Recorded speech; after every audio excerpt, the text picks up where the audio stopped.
Yo, what is up guys? Delboy here, aka Blue Collar Sports TV. Hopefully you guys are doing well.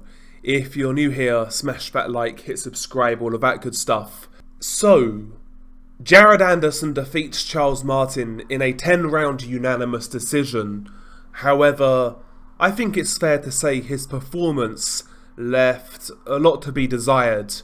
It certainly wasn't a perfect performance to say the least, and criticism is very much justified, though very often in a case like this when we see a very highly touted, highly hyped guy like Jared Anderson, and they're coming off this sort of fight, this sort of performance, I think sometimes we have a tendency to throw the baby out with the bathwater on many occasions.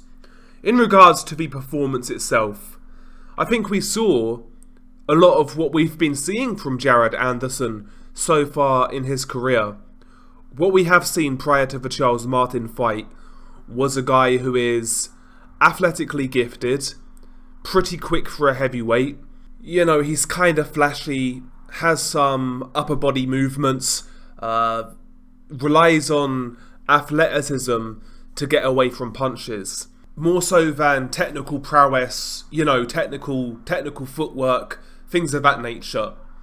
And against Charles Martin, we just saw some of those flaws get exposed. And, you know, going into this fight, I said that Charles Martin was the best guy that Jared Anderson has fought so far. Again, not that Charles Martin's a great fighter, but he does have some experience. He's a southpaw, decent enough puncher, you know, kind of sneaky, that sort of thing. And yeah, we saw Charles Martin highlight some of those technical deficiencies in Jared Anderson's game, especially defensively. You know, Martin was able to take advantage of some of the rawness in Jared Anderson's game. Again, particularly when Anderson would lean back to try and get away from punches, Charles Martin was able to tag him with a straight left hand as Anderson was pulling out. And we saw in this fight that, you know, Anderson, from a technical standpoint, needs to improve on certain aspects of his game. You know, when it comes to the heavyweight division, he's going to be fighting taller, longer guys. And when you're fighting taller, longer guys with speed and with quality, that lean back style is going to be Jared Anderson's undoing. He can't pull that against a guy like even a Deontay Wilder, for example. Because say what you want about Wilder throws that shot quick and straight, and he's got long reach. Anderson can't lean back effectively to evade that shot for 12 rounds. We saw in the Charles Martin fight. So Anderson is 6'4", with a 78-inch reach, I believe. Whereas Martin is 6'5", with an 80-inch reach. So Martin's only slightly taller, slightly longer, and we could see in this fight that the lean-back style of Anderson to defend himself wasn't as effective. Martin was just a little sneaky, a little quick, and he was struggling to evade that straight left hand.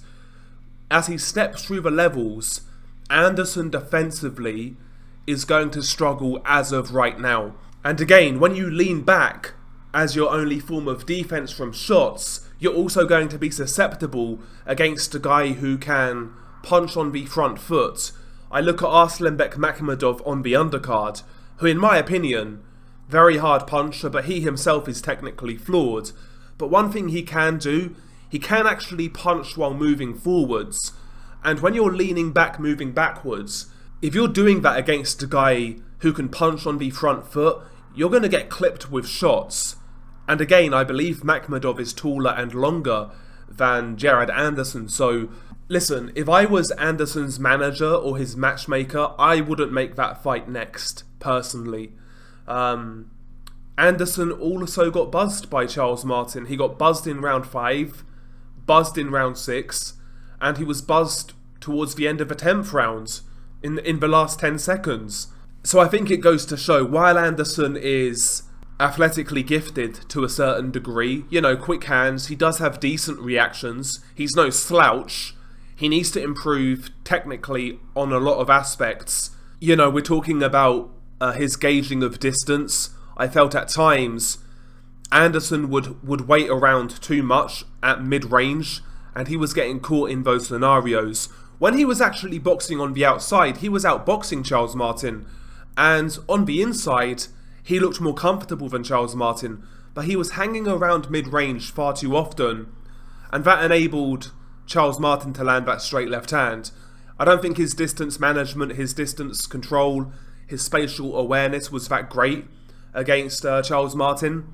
And overall, I saw a guy who was way too eager to try and get a knockout. You know, headhunting, things of that nature, not really setting his attacks up, not boxing behind the jab on a frequent enough basis. He looked like a guy who was just over eager, and I think we really saw Anderson's inexperience shine through. Before this fight, I heard people say Anderson could beat Anthony Joshua right now. That needs to be deaded. That needs to be deaded. Anderson is 23 years old. He's a raw green prospect, and we saw that against Charles Martin. That's exactly what we saw.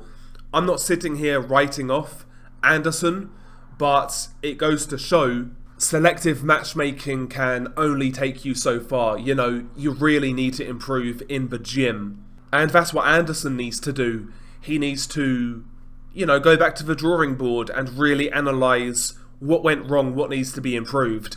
And at the same time, stay active. Top Rank need to reduce the hype a little bit. But the thing is with that, once you've let the genie out of the bottle, it's hard to go back. People expect a certain thing from you when you're hyped up. So it's going to be hard for Top Rank to try and carefully match this guy and give him the right fights at the right time. But again, I saw a raw prospect, a green prospect who has a lot to improve on. That's not me saying I don't think Anderson has talent, because I think there's a degree of talent there, I really do. But it needs to be nurtured, it needs to be honed, it needs to be streamlined.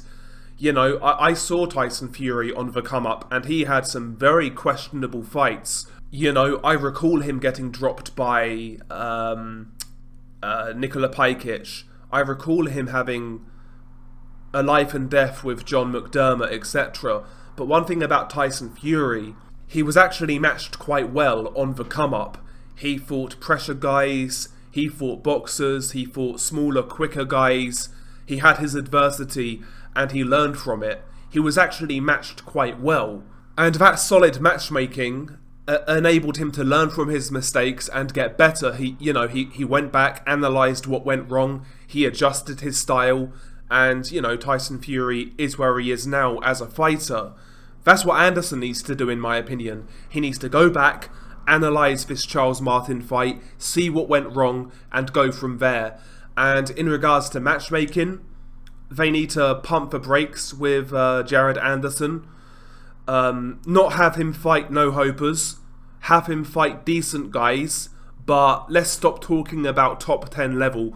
Let's stop talking about a heavyweight title in his next 2 or 3 fights. Because from what I saw against Charles Martin, he is a long way away from that right now. A long way away. Again, if I was managing Jared Anderson, having watched that fight, I would match Anderson the following.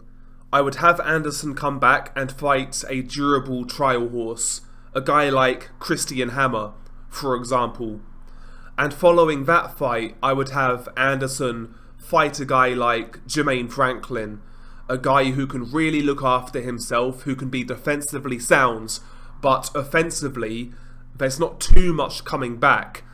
He'll fight in spurts, he'll throw shots here and there.